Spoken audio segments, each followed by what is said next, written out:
ત્યારે એની અંદર ભૂગીને એવું બધું નાખીએ છીએ ચા પત્તી.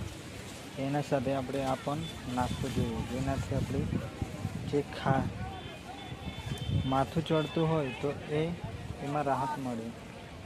આ તમે એકદમ નજીકથી જોઈ શકો.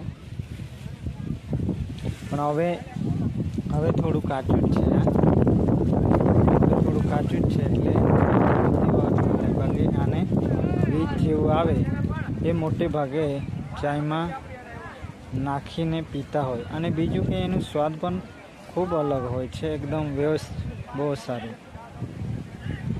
આ બનવા ડુંગર ઉપર વધુ પ્રમાણમાં તમે આ